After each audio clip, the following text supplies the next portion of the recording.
All right, welcome everyone to recording number 5 of World for Thought. As usual, we're joined by the Ngubergs, which includes Dawn, Maya, Thea, and me, Thomas. This week, we're talking about our ventures in Morocco. And it was quite an adventure. I mean, it was 9+ days. We started off in Casablanca and then proceeded to hit the road with our amazing driver, Ayub. Hey Ayub, how's it going out there if you're listening? We did, our trek through to the Reef Mountains and checked out Chefchaouen, the Blue City. We went and checked out Fez, which is had one of the oldest and largest medinas in the world, and also the first university in the world as well. Then we went down and checked out Morguza, which is a small little town in the Sahara Desert. Rode some camels, super cool. And finally, ended our journey in Marrakesh. So, there was a lot to unpack there. I mean, it was a pretty short list, it sounded like, but we spent a lot of stuff doing things, seeing things, driving a lot. Why don't we start with Casablanca? I mean, what did you guys think about our first entry into Morocco? It was fun. That cooking class was my favorite with Ines. That's right. Ines was really awesome. We found this wonderful kind of cooking class kind of in someone's home, basically. And Ines invited her into her home. Her mom was there. We chit-chatted with them, and she showed us a little bit about, home cooking in Morocco and cooking the tajine, which is the national dish of Morocco. Like, everywhere you go, it's tajine. And also, Daddy did the tea, and he did it up really high. You're right. You know what? You remind me of really something cool because I love Moroccan tea. I think I discovered that in Casablanca, having my first Moroccan tea at Ines's place and kind of learning how to do the perfect pour. And so for people that don't know, you have to have your Moroccan tea, which is made of steeping... What was it? Green tea. First you need to do one rinse. Yes, so you steep the tea by doing one rinse first, pouring out the water, and then you have to bring it back up to a boil. And so once it gets to that boil, you take it off and you add your mint leaves into it and let it sit. And boil a little bit more. And once that's done, then you do 3 or 4 pours. But you put it back in. Yes, and put it back into the teapot so that it cools down. And so that process mixes everything. Cools it down, mixes everything, and then when it's finally ready, you do the pour. And so the pour starts off low.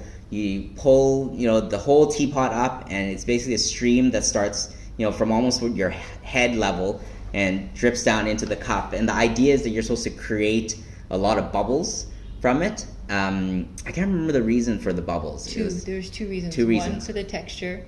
And 2 to act as a filter so that it doesn't get any of the dregs from the tea up. And also, if there's no bubbles, then they won't drink it. That's right. One of the tour guides told us that, if the elders saw that there weren't any bubbles in the tea, they wouldn't even touch it. They'd be like, pour that again. Oh, something dropped. And we also learned from that nomad family that if you wanted, people drop by without calling first in Morocco, and so the temperature of the tea lets you know if you can stay or not. So if it's hot, there's time for it to cool down, and you have to tell lots of stories. But if you served cold tea or room temperature tea, it's time to... Yeah, you finish your tea and, go kind of thing, right? But so, Casablanca, we learned how to make the tajine. What did you guys think about making food in Morocco? The fish one was my favorite, but the sauce wasn't really my favorite. So if the tomato sauce from the meatball one was in the fish one, then I'd really like it. Oh, yeah. I like the fish one particularly because the meat one was more like meatballs instead of like meat. Right. Oh yeah, because we're supposed to make meatballs. Yeah. And I think your favorite tagine of the tagines was chicken, right, Thea? Yeah, with the actual chicken. Yeah, like on whole it. chicken pieces in there, that kind of stuff. Yeah. So, just for those of you who don't know, tajine is the name of the pot as well as the dish. It's a circular clay bottom with a top that's a lid that's like a cone shape, and it's cooked on the stovetop. Yeah, and then what you do is you add all the ingredients layer by layer into it, and then you put it right on the stovetop, and basically it just simmers and steams in there, keeping all the flavors in, which is a really great way to cook. And they cook a lot of the stuff in there, not just like the basic tagine, but also the couscous. Yeah. They cook in there. They do breakfast in there as well. A variety of things, which is really cool and versatile. Eggs with tomato sauce. Eggs with tomato sauce, yeah, That was exactly. really good. Yeah, we had that a couple times for breakfast. So we did the cooking class, which was awesome, and Ines showed us a little bit of what it was like kind of shopping for the food as well. Did you guys, find anything surprising about that? Yeah, it gave a little bit of fish to the cat.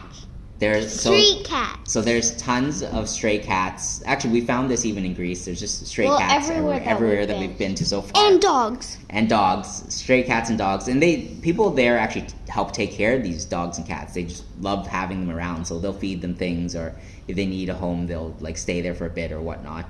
And Thea was very excited to see that Ines had actually bought like a little bit of a fish from the market as well and just left it for a cat there. But I think Dawn had some other perspectives walking through that market. The fish, only one fish was on ice. All the others were not, and they were covered in flies. Ines was like, "Is this okay?" I'm like, "Sure." She can tell that I was not okay with it, But she smelt it. She smelled, she checked it. She did, yeah. Checked the glassiness of the eye, did a little sniff test as well. And nobody, got overly sick from it. So What do you mean? I was just kidding. We actually didn't get sick from it. Well, I think every one of us had diarrhea for the whole time in Morocco. Did we? Yes. Wow. Or the vast majority of it. Taya didn't. I did.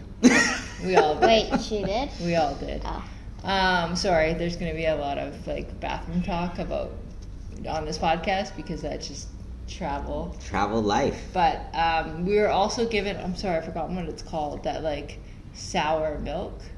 Oh, I can't remember what it's called, but it is like a sour milk. And they put milk in goat skin and they hang it there in the hot sun and then they drink it. And it's sour. I didn't want to say this to Ines because it sounded like I'd be ungrateful because they gave it to us for free, and I really tried to like it, but honestly it tastes like someone throws up and spits it in your mouth. It just What? I just thought it was sour milk. Yeah. That's what it tastes like to me. I can't stomach it.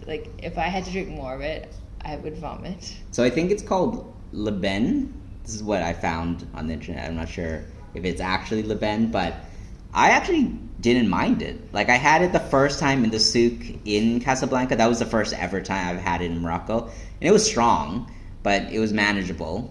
And then we had it later in the trip at the family's house, and it was good. I think maybe by then my palate had changed completely, and so I was like, yeah, sure, give me some more sour milk. It's great. It just tasted like sour milk for me. Smooth and delicious and sour. Got it. To be honest, the soup to me looked widely spaced out, and it just looked kind of run down. Right. And I feel like that was very typical of the towns that we went through. It wasn't organized until you went into some of the Medinas, the more populated Medinas, where it's okay, well, this is your spot, here's some stalls, that kind of stuff. Especially when we ended up in Marrakesh, that was probably the most organized. Oh, of course, yeah. Of all of them. But the towns we went through, all the souks were very, it was gathering places that people just had set up shop, right? Yeah. So it looked like people either came in from, a local town with a donkey, There was even an area for donkey parking and horse parking, which I found cool because I was like, what is that? What is that open space for? And Enos was laughing because she's, that's just, where the donkeys park. So that was kind of cool. And so you see it just gets set up wherever people have space kind of thing, right? And then we also did a walking tour, which I found really interesting to listen to because not for the walking piece, because honestly Casablanca, walking wise, you didn't really see too much. Like there were a couple monuments here. The main thing was the giant mosque. How Morocco sets up its cities is interesting in that like Casablanca is seen as the economic capital. Yeah. And so it's very boring. Yeah, it's buildings, it's a lot of financial stuff, districts and and then there's Marrakesh, which is seen as more of the tourist hub, and you see a lot more tourists, even though... Anyways, so all the tourists go there, and then there's other cities that are designated for certain things. It's not everywhere is a mix of all of those things. It's like, no, if you want to go to business, you want to go to business school, you move to Casablanca. Yeah. If you want to, be a tour guide, you move to Marrakesh. Yeah, so not that much to see, and we kind of saw everything literally in one day. We didn't really need to go around too much more, except to kind of find restaurants and stuff like that. But what I did get from Casablanca was, one, we got to see Rick's Cafe, which if you've watched Casablanca, then you know what I'm talking about. I actually haven't watched Casablanca, but if you wanted to see Rick's Cafe, it's there. The main thing that I did learn about... Oh, go ahead. And remember, the tour guide showed us a picture, and inside it's like super big. So it's set up similar to a Riyadh situation, where the outside is kind of very plain, and that's with reason there's reason behind that, because part of the tradition is that you aren't overly boisterous. You don't brag about... It's with the mosque. The mosque is plain white on the outside and gorgeous on the inside. Exactly. There's the riads, which are very, very plain on the outside, and inside there's lots of mosaics and paintings, garden area, that kind of thing, and things like that. Yeah. And then I think the same, honestly, for people, they're expected to dress very modestly and very conservatively. Absolutely. And so, yeah. And also, the tour guide said a lot of people on his tour asked the question, is that cafe from the show? Yeah, that's right. Yeah, everyone that goes there asks, is that cafe the original one from the TV show? And it actually wasn't. It was an American woman that had moved over to Morocco, and she built Rick's Cafe, and people go there and check it out, and they have to make reservations because it's very fancy inside, and apparently the food's at medium. I don't know. We didn't try it. But yeah, so Rick's Cafe is there. But I did learn an interesting fact around the kind of Spanish and Moroccan relationship, and how a lot of the influences that you see in Spain were actually from Morocco, and they call it in Spain the Moorish people, but whenever they say the Moorish people, they're actually referring to Morocco. And the big reason behind that is because the Spanish folks went through a period, Spanish Inquisition and whatnot, to kind of whitewash that whole era out. And so the Spanish Inquisition actually pushed a lot of the Muslims out, a lot of the Jewish out as well, and anybody that wasn't basically Catholic in that period of time. And so they don't refer to the Moroccans there as, Moroccans. They say, well, the Moorish people were the ones occupying us for X number of years. I think it was 800 or something like that. And now we're Spaniards, or, we're more Catholic and that kind of thing. So it's quite interesting to see that tie, because we had just come from Spain, and then you go into Morocco and they're like, oh yeah, that was us. And I was like, oh, that's cool, like being able to make that connection. And I think the other thing was that whole French occupation, that piece of it was really kind of interesting to dive into in terms of how it affected Morocco, not only as a culture.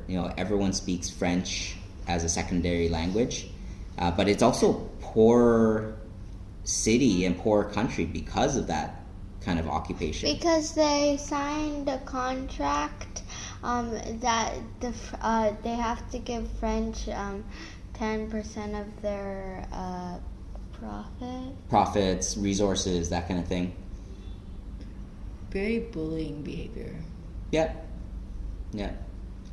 A lot of stuff that from what we've been told, is that there's a lot of stuff that we're promised. We'll help you with this, we'll do this for you, all in the name of like protecting you as long as you give us some resources and money and that kind of thing.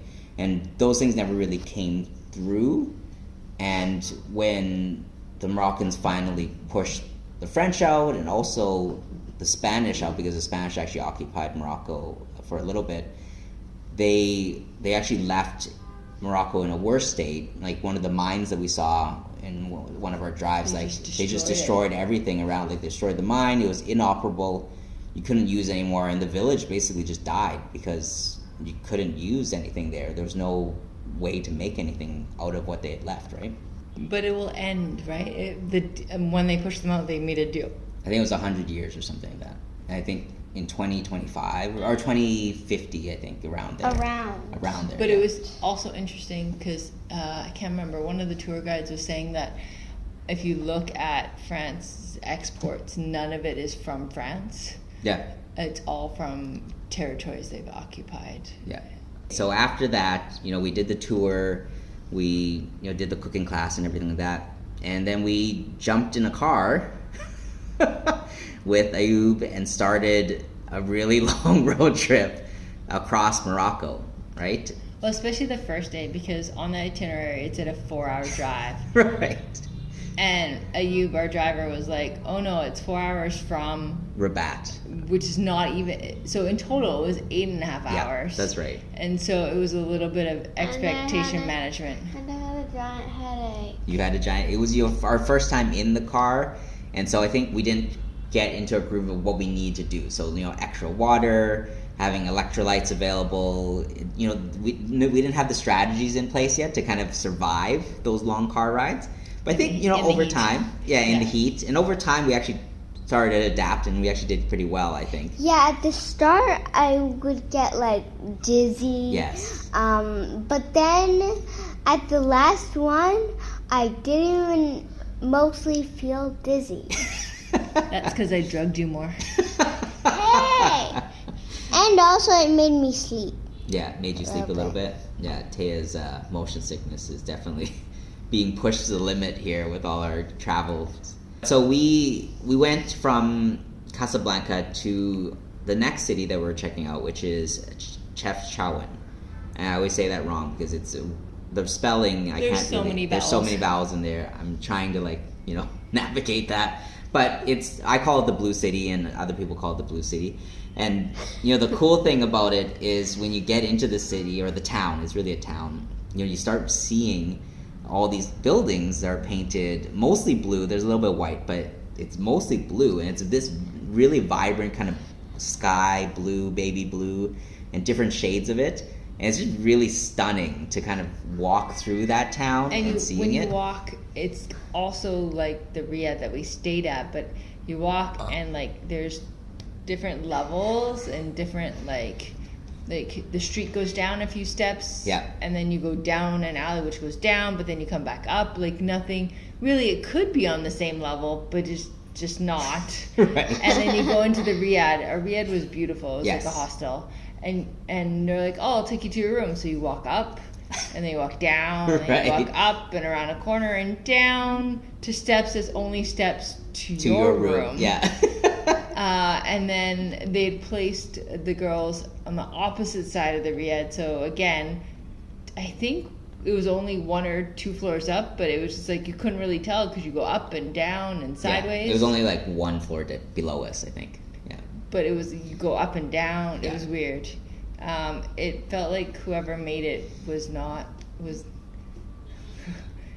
had imbibed in something before they started designing it. Yeah. But it was very colorful and very beautiful. It was interesting in the whole time that we were in Morocco, where we weren't at the Airbnb at the beginning. We used a tour company for Morocco, and they knew that we were family, but all of our bookings were like not just separated like down the hall, but like across the way.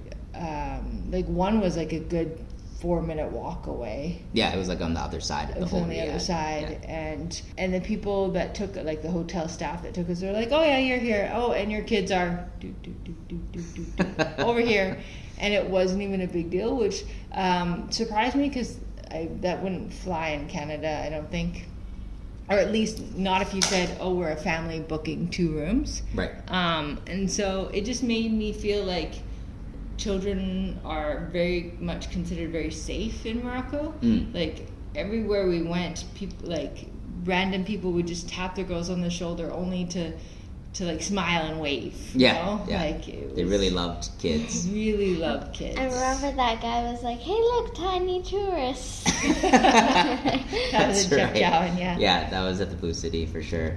The one story I liked about the origin of the Blue City was that, you know, it was the reasoning behind it was because that's where Jewish people had settled, and they'd painted originally the place blue to represent the sky, which kind of reminded people about heaven and God and that kind of thing. And so that there's other stories as well, but that's the one I like the best. And also, that's where we got our first henna. That's right. Yeah. My favorite one. Yeah, that was during dinner one night. Actually, the only night we were there, and we were sitting in the square. And then what did you do? You looked over. And that's where we got the Moroccan soup, the very good Moroccan That's soup. right. That's the With first time we chickpeas and tried stuff. Moroccan soup. That was excellent. Which the kids loved. Yeah. Kids loved. Yeah. And then you looked across the square and you saw people doing henna. Mommy showed us. Oh, Mommy pointed that out. Oh, you were attracted by all the music that was happening there. Yeah. Right? Yeah. So you were checking that out. So you wanted to go check it out. It was cool. We sat in this very plain restaurant, looked out, and there's a huge square or center, and just like people. I know in most parts of Morocco that I notice, they don't stay inside. They just come out and sit and chat with each other. And here, because it's a tourist destination as well, it was a good mix of tourists as well as locals just hanging out in the square, and people doing music and sellers, and there's a random a kid wearing a Minnie Mouse costume. No, and he sometimes took it off. Yes, Took it he off. must have been boiling hot in that costume. Yeah, because it's even quite at hot night. still.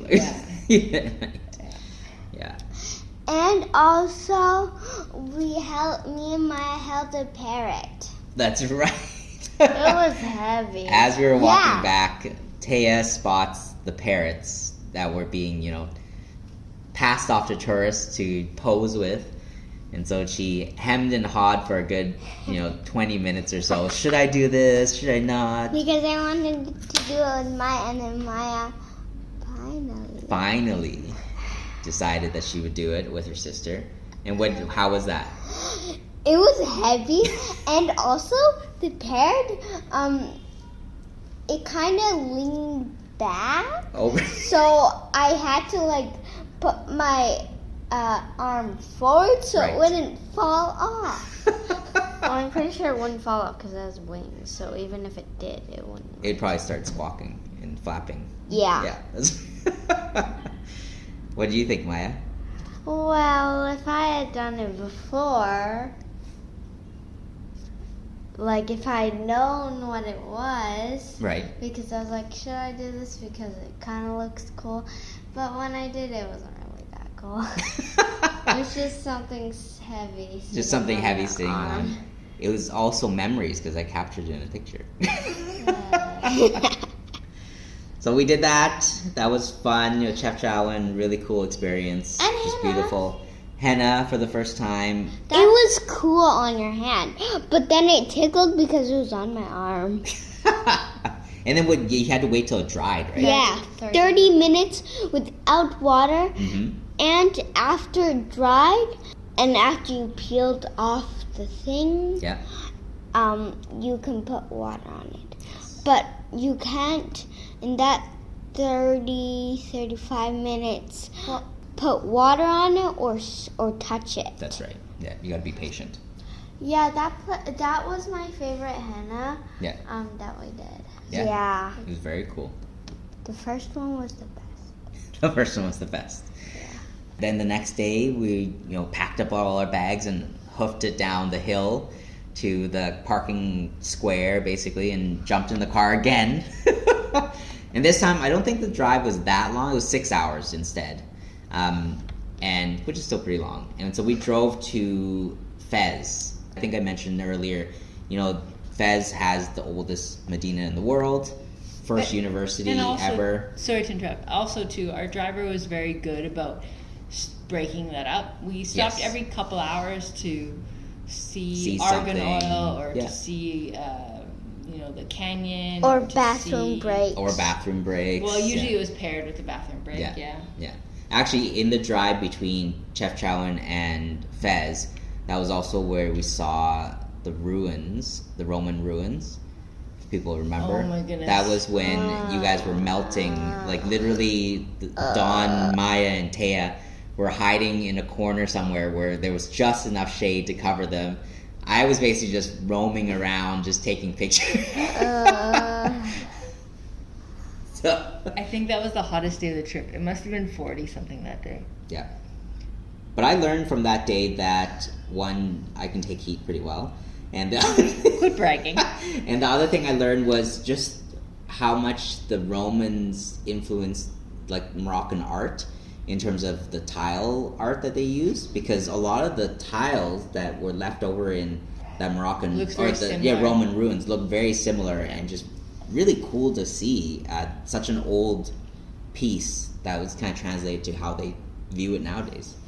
And also, they put a stick and a rock over it, so then they can tell if it's sunny with the time, because they carved lines in the block. That's right. Yeah, we saw a sundial there too.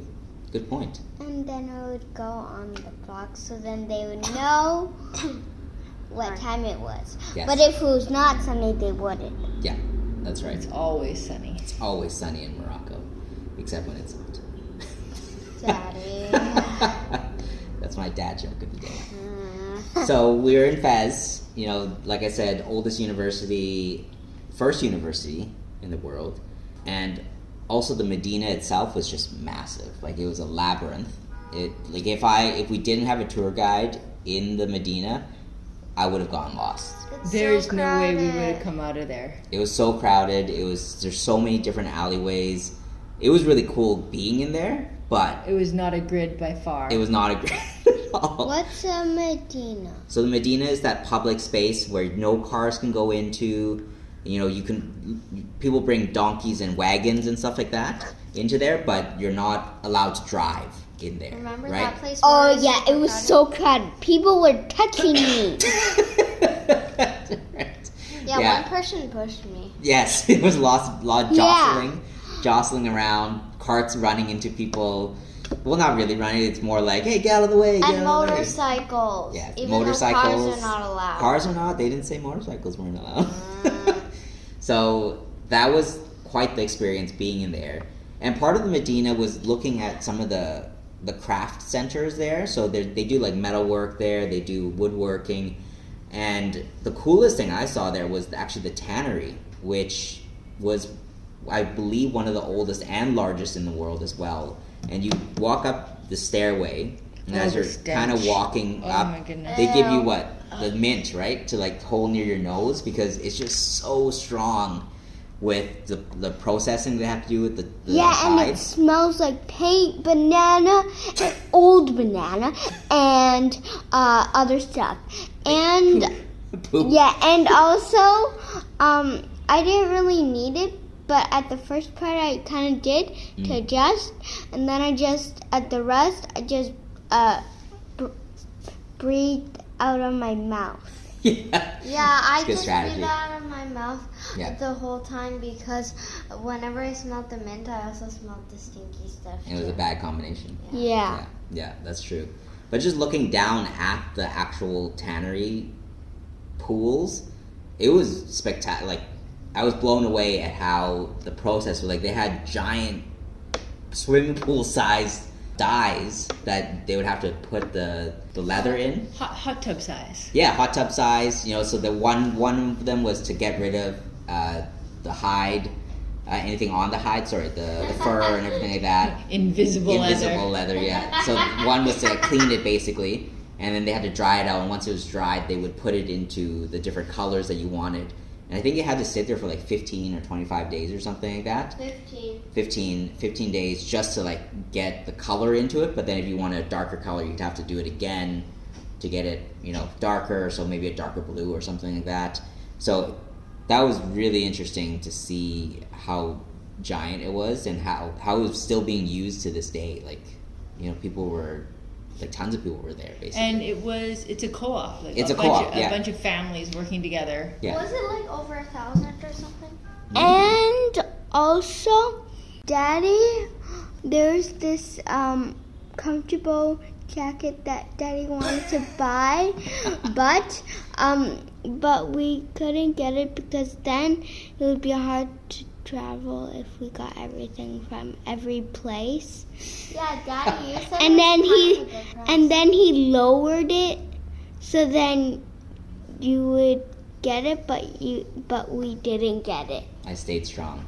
It was a very nice leather jacket. I'm usually not drawn to leather jackets, but this one fit really well. It looked very good. It looked very good. He knew my size just by looking at me. He was a very good salesman.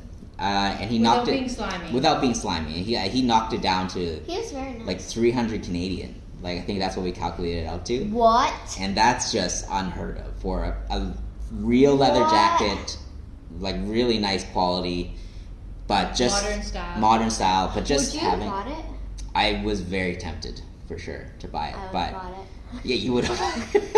But just, you know, traveling around with it and even just shipping it out, and it just that whole process would have been a lot. And you know, that's not also the point of us, what we're doing. We're traveling to experience the different places we're going to, and not necessarily buying more stuff. And also, tiny bit regret it. It looked so good on you. and also, remember that beautiful purple backpack? There was a beautiful purple backpack. I saw that too. Calling. He was calling to you.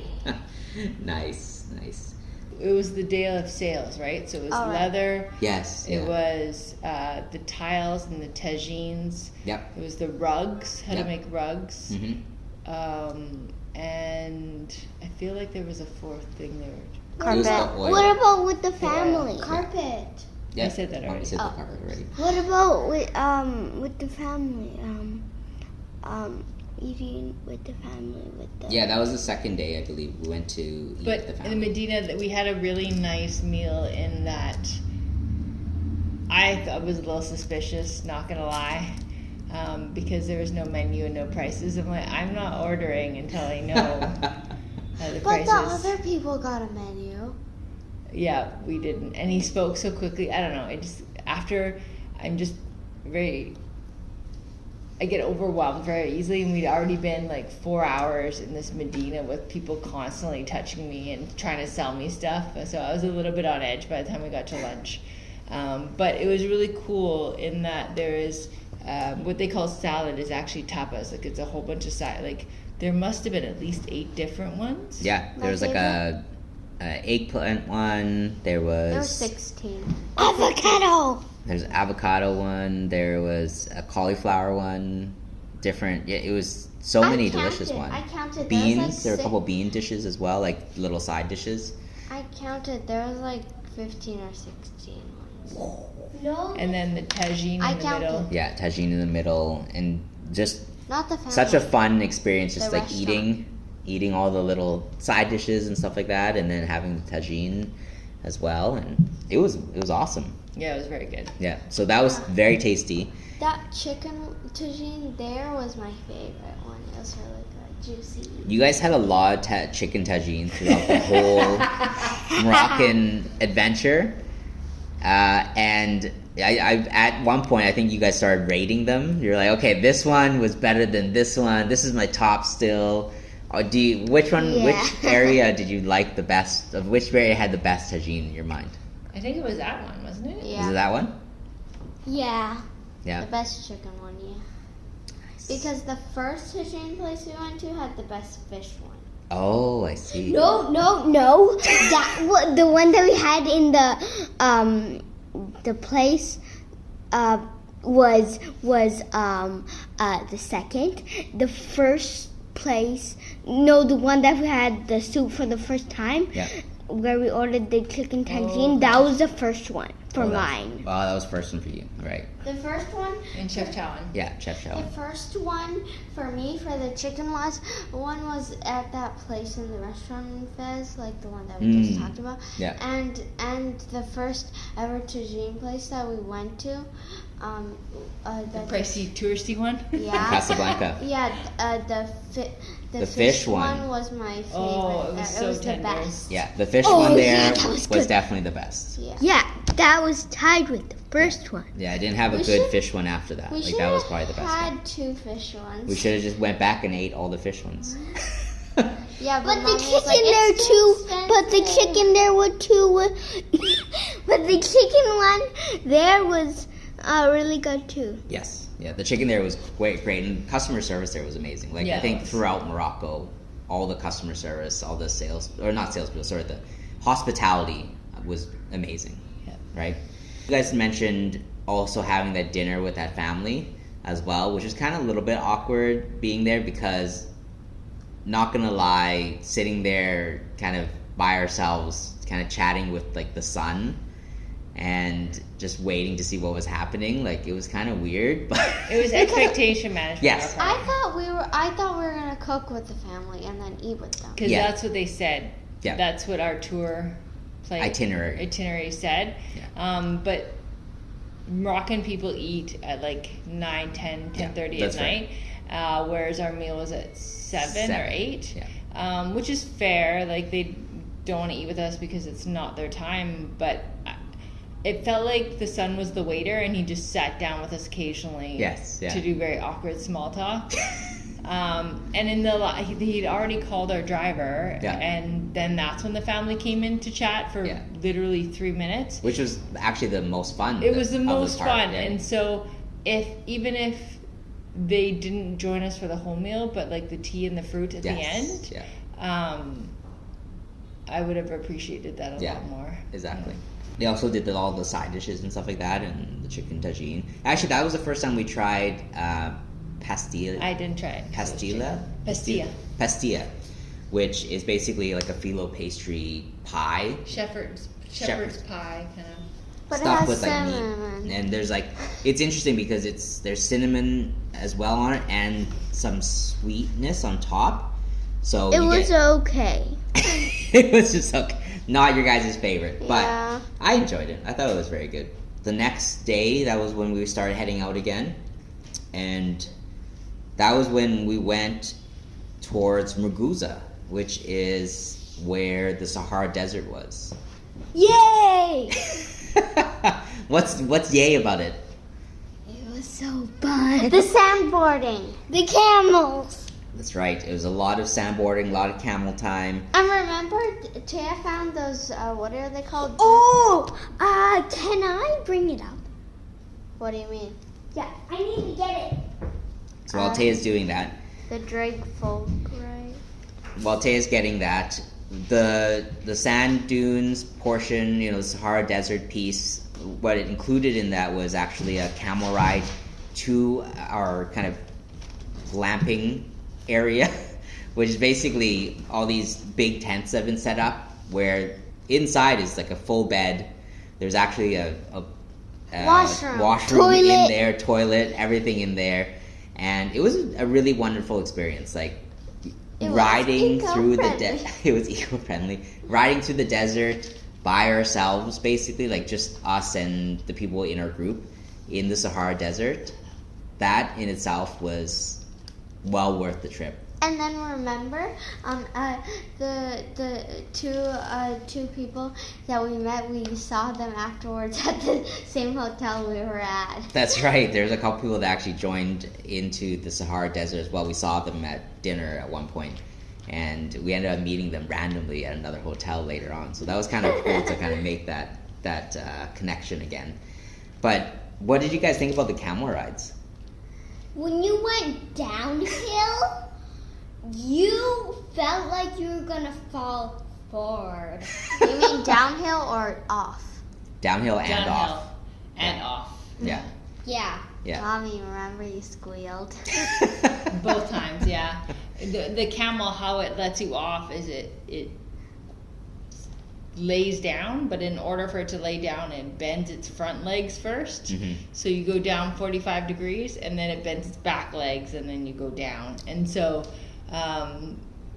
even the second time, I knew it was coming, and yet I still felt like I was gonna fall off. Yeah. I knew it was coming, so I clenched my arms really hard on the handles, and then I went down. Yes. We had a 10-hour drive.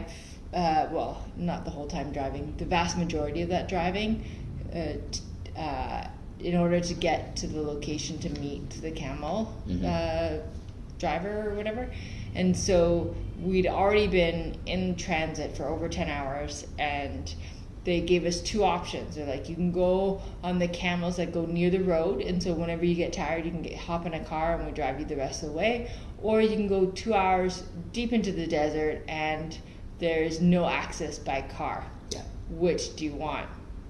And so I, of course, wanted the latter, but I didn't want to push the girls. And so they were troopers. They're like, let's do it. And so I'm so grateful. I was like, sure, let's do it. Oh, yeah. Maybe I made them sound too enthusiastic. But just being out in the middle of the desert and the absolute silence and just the sand everywhere, and the sand with the light of, we went near sunset, and the light of the sun, just that warm, reddy brown sand, and the shadows everywhere. It was one of the top moments in my life thus far. It was just absolutely stunning. Yeah. And remember, you dropped your water bottle. No, I didn't drop my bottle. He, because you could tie the water bottle, he tied it, and so I see. It loosened. came untied and dropped, and so I think that's why he's like, "Don't worry about it," because it was on him. Yeah. Also, I felt less bad. Also, my water bottle, the cap isn't fully secure. Yeah. So some of the sand went on. I didn't even touch it, and the sand didn't even go on it. Sand went on the part where you drink from. So I had to get a spot that didn't have sand on it. Right. And also, I remember this. Yep. Remember when we got sandboarding, and we got sand in our underwear. That's right. Sand just gets everywhere. Yeah, because we were rolling down the dunes. Yes, that's right. And not sandboarding down it. So would you guys do camel riding again? I would, but maybe not the soreness of my hands, because I was clenching it so hard when I went downhill. Mommy too. Yeah. That our hands hurt. Hands hurt a little bit. Yeah. I would do it again, except for a shorter time, like maybe 1 hour. Right. There's a lot of actually things in the Sahara Desert to explore still. So, man, one day maybe we'll go camel riding again. Can you read this? I can. I will. Okay. So this is what Thea found. Dragfulgrite. Dragfulgrite. These unusual natural formations get their name from fulgur, the Latin word for lightning. Damp sand conducts electricity, and when lightning strikes, the sand grains fuse to form a glass composed of nearly pure silicon dioxide. Ooh, cool. Where'd you guys find that? We were digging. Yeah. And I was digging. And I found this thing, and it felt like a rock, but Right. kind of like sandy. Yeah. And it had like holes in it and like things poking out of it. Yeah. And it looked kind of like a shape that looked kind of like a seed, but Yeah. it was different shapes. Yeah, it kind of looked like a, what do you call it? A nectarine seed. Yeah, it was very interesting to see. And usually a lot of times when this happens, it actually can create really strange and random forms because of the way the lightning strikes it. It's just like whatever shape gets fused, that's what it is. So there's like ones where you see online where it's like this giant column, like almost like a spray that's come out or something like that. So these guys found it, and they were very excited. Because they were selling it. They were selling it, right? So we found along the one sand. for You found free. it. That's right. Like father, like daughter. Exactly. Hey! Nothing wrong with that. But yeah, so the sand dunes and the Sahara Desert, that was probably one of my top favorite experiences in Morocco, like just being able to go through that. And that was also our first introduction to kind of Berber music as well. And so at night after dinner, what they did was they actually gathered all the people that were staying there, and we sat down with some musicians, and they would play some traditional Berber music, which was like drums, some guitar, some kind of like... I hate to call it canastas because the Spanish stole it from the Moroccan. But I like the origin of it. Like, while I didn't like the sound of it, I like the origin, the sound of the metal clinking things. Yes. Was based on the sounds of the chains of the slaves. Yeah. And so they took back that sound and made it into song to celebrate their freedom. Yeah, exactly. And also on the second night, I liked it better because also they let us do the drums. That's right. Thea was playing the drums and everything on the second night. The first night they got her to dance. Yeah, that was fun. It was kind of awkward at it was kind of awkward at the start, but at the end it was fun. Yeah, We were that laughing. was pretty fun. People were laughing, people were It enjoying was themselves. still awkward. You Still thought it was. awkward. Oh, in the background, we're in Cairo right now. In the background, you can hear the daily prayers. Yes, so that's in the background right now, if you can hear that.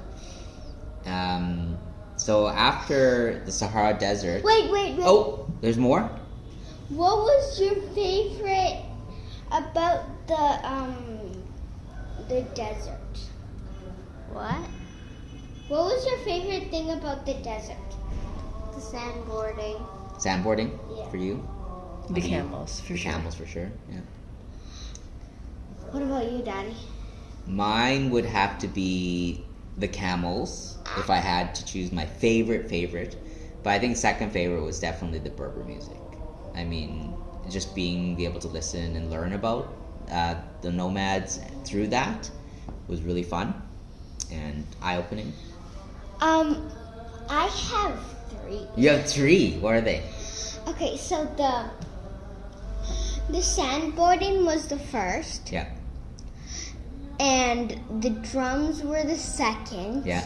and the last was the camels. I love it. So good. So a really fun experience there. And I think to wrap up the trip, we ended up going into Marrakesh. But, there's a lot of stops on the way to Marrakesh, though. Yes. That were like natural. Sorry, what's the word? I lost my English. Natural formation. So we saw the monkey fingers, Yeah. which honestly looked like constipated poop. I thought they looked like weird things. I thought some of them looked like hands. But they're huge. And remember- Also was the gorge. Yeah, so there were 2 gorges. One was the Todra Gorge, which we parked our car there and we saw people were climbing the side of the wall and everything like that. And it's just a huge gorge that a little mini river goes through. And so we stopped there. That was really amazing to see. That was also where the car broke down. Let's not mention that. Poor Ayub.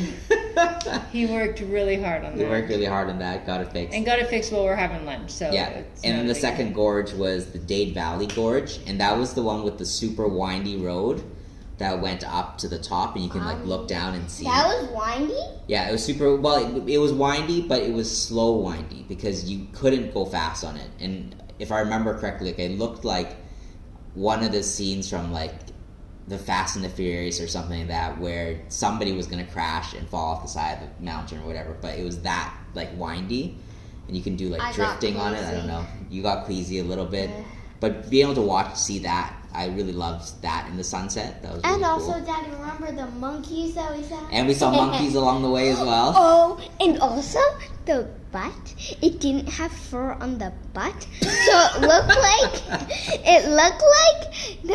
it was like going out like a lot. That's right. Oh yeah, That's one right. of the monkeys had a really big butt. And also remember you said their hands were really cold when they touched your leg. Yeah, right. and then you scared me. Yeah. He pretended to be a monkey. Yeah, And same tapped you on the leg. Yeah, same with me with his stick, and then when he turned around, he was like, "I can do it." But I saw him do it. You saw him, yeah. There was also the Ziz Valley. I don't know if you guys remember that. Which one? So that was when we were standing on the side of the road looking down at this giant valley of palm trees. Oh, yes. So that's called the Ziz Valley, and there's the Ziz River that runs through it. And the cool thing is it's one of the largest in the world in terms of palm trees around, and these are for dates. But there's also other things that grow in there. But you can see, like as you're looking down on it, you can see little communities that have been spread across there. So every time you saw a mosque sticking up, that was a community that was around that mosque, and these communities would trade back and forth between themselves, different resources that they had, things that they grew, that kind of stuff. Two things we haven't mentioned that deserve mentioning was how they irrigated all the gardens, and each person in the garden, the co-op, gets 2 hours with the water, and so how they dig kind of directs the water to where it goes, and they dig wells into the ground, and then they have certain times with the water, and then they won't let outsiders use their... It's inherited, and it's just to keep from needing to worry if people are going to steal or Yeah. It's all honor system based, but yeah, and everyone respects each other's space, and so yeah, they are distrusting of outsiders. It's already who's in is in. yeah. And then And also, I was not finished, my love. okay. The second one being we got to eat or like have tea with 2 nomad families. Yes. And I thought that was really interesting. Yeah. Just how their setup is and how they made their homes. One out of cloth mainly, and one out of the one who was a bit more well off out of the camel skin. And just talking with them and just seeing how they live is interesting. Yes, go ahead, Mel. And also at the garden, we had like almonds on the ground. Fresh almonds. Yeah.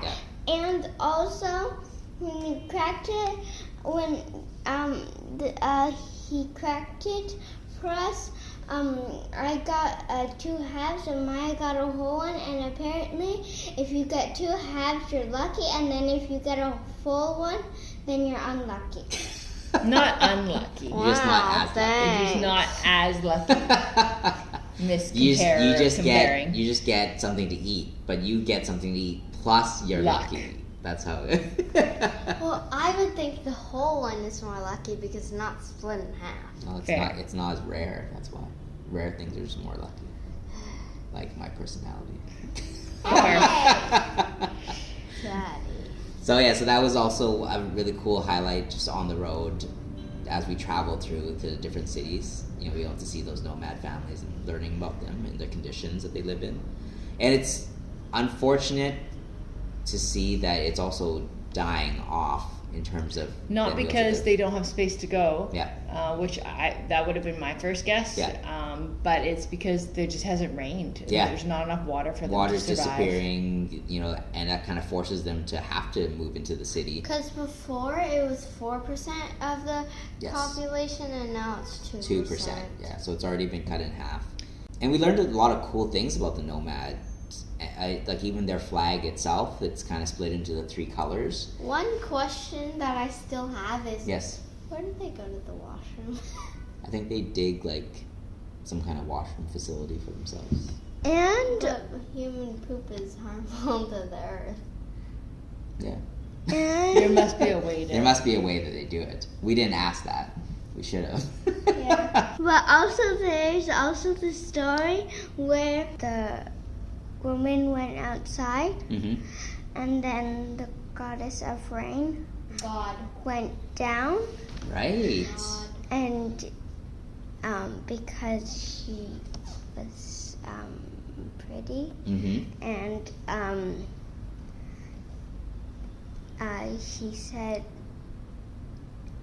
will you marry me? And then she said no because she didn't want to marry the god that they were praying to, worshipping. She didn't want to be selfish. Yeah. Yeah. And then she went back, and then There her was no rain, because he was sad. and then because he was sad, and her Village, yeah. village said do it, and then she came back to the same spot that the goddess of rain went down. Yeah. And then she went there and she called and she said she would marry him, and then she Explained herself. explained herself and Yeah. why she said no, and then she went up. Yeah. And then now. On a rainbow. Yeah, on a rainbow. And so now whenever they want to ask for rain from the god, they would create a little small doll, and they would place It's it. not small. It's Oh, like not a small. It's a scarecrow size. Scarecrow-sized doll, and they would place that out, and that's kind of their wish, or kind of calling the god to say, hey, give us some rain, and wherever the end of the rainbow hit, that for that doll that's where the rain would kind of show up, right? So different than leprechauns. So so that was kind of interesting to learn about. Anything else on the road that kind of was a highlight for you guys? Oh, this is the negative. About being on the road? Also, when we were in the desert, we didn't have seatbelts on, and we were going on sand hills, and Oh my Mommy, goodness. Maya, me, feeling like we were going to puke, and I was almost at that piece. It was so curvy, Right. and like the car almost went sideways, And we got stuck. and we got stuck, so we had to go back out and then come. And it was weird. It wasn't like riding on the road. It was like riding on water. It was very smooth, which doesn't help breakfast stay down. Luckily, no one puked. We should have took medicine. Well, we didn't know it was that next crazy. The next time we took medicine, but I was still kind of queasy. Because he said, no, it's not. It's fine. I think he had to. I think one, it was he was doing it for fun to do that. But I think second of all, I think he had to do it as well because if you went too slowly, you'd likely get stuck. Oh, as for well. sure. So he'd have to go a certain speed in order to be able to go But over all the parts of sand. it, without a word of a lie, felt like a roller coaster. Yeah, Yeah. it was pretty fun. I was front seat, so it was great. I think being front seat would make it less queasy. Yeah, I think for some people. I think other people it doesn't really matter at all. And then Marrakesh was just For a lot me, of it does food matter. markets, and there's a small hot tub sized pool in the Riyadh the girls enjoyed. Yeah. And It's a nice Riyadh. Hot tub? The night market was really cool. Hot tub The sized. snake charmers and the monkeys. And I feel just so bad many, for the monkeys. Why? so many. Because they have chains on their necks. And also they're wearing clothes. And also, while the people were picking them up, they were like yanking on the chain. They don't like being chained. It's true. Yeah. But just it was like the night market of all night markets. Yeah. It was very cool. It was a very cool experience being there. Oh yeah, Maya was upset about something, and there's this little girl, I'd say maybe 6-ish. She comes up to us. I'm hugging Maya. She comes up. She like doesn't push me out of the way, but hands me her sandwich, and like in such a definitive way. Like I was like, and I took it without even thinking. Her arm goes out and she's looking at me, so I take the sandwich from her. And she just starts hugging Maya and like patting her back. It was very sweet. It was very sweet. And also, she wasn't choking me, but it kind of was because she was hugging me. It was a so tight hug, yes. Like I could still breathe, but Yeah. She gave Maya a kiss after, and she attempted to give Thea a kiss, and Thea was just like, "What is this?" And then she said, "Bye." Oh my goodness, very sweet. It's very sweet, Sweet very child. cute. And then Thea also discovered she liked something. Cotton candy. No, snails. So we went on a food tour as well as part of this kind of experience. Everyone was very full. We had a lot of food, including kind of like street food sandwiches and like donuts. it wasn't a lot of food. It was just big Portion food. size, I yeah. wish we would have had smaller portions and more to try variety, more. but what we did have was good. Yeah, what we did was amazing. And then one of the stalls was a snail stall, and they would cook it in this kind of peppery broth. Apparently you have it a lot in the winter time just to warm you up and get your body going as well. We all tried it. I loved it. It was delicious. I loved it I like more this- than Daddy. Taya like loved it more than me. I love the sauce. Yeah? Not the snail. Not the snail. When you swallow it, it's slimy. Like it was No, crawling it down your isn't. throat. Well, for me. Tastes And like Uncle Peter found a snail restaurant in Vancouver, so Well, It's like shrimp. Vietnamese style. and Yeah. so Taya's excited. Yeah, when we I go back, wanna we'll eat check the it out. pho there. Or maybe we'll find a snail place in Vietnam. Oh never know. yeah, because the place in Vancouver is Vietnamese, Yes. so maybe Yeah, so maybe. we could do a snail tour of Vietnam. Oh. Yeah. But yeah, like that basically was our Moroccan trip, I have a right? question. Anything else? I have a question. Yes, you have a question. Yeah, sure. To ask everybody. Okay. What was your 2 favorite days on the 9-day tour with a Yube? Ooh, that's a good I question. don't have a favorite day because each day also had trials. So I don't think there was one full day where it was like, This is my favorite. yeah, not Well, I meant, that like, it was bad, but it was like parts. a 10-hour day of driving. But Right. And then after we did the camels, camels the best part. Yeah. Did I like the 10-hour driving? No. That's what I meant. Like. Best parts? Yeah, best part. Camels. Still. But what's your second? Because I said 2. All of it. Not really anything per se, but I went to Morocco being very hesitant. I'd only talked to a few people that had actually been, and then we talked to a few people in Spain that had been, and they were just like warning us. And the people I talked to in Canada that hadn't been for a number of years, but just warning us about pushy people and Falling off camels. and expectation of like women needing to walk behind men and things like this, whereas I didn't find that at all. The hospitality was absolutely wonderful. The Yeah. people were so friendly. Yeah. I would go back in a heartbeat. Yeah. And so I think that was this cool thing for me to learn for myself, that it was such a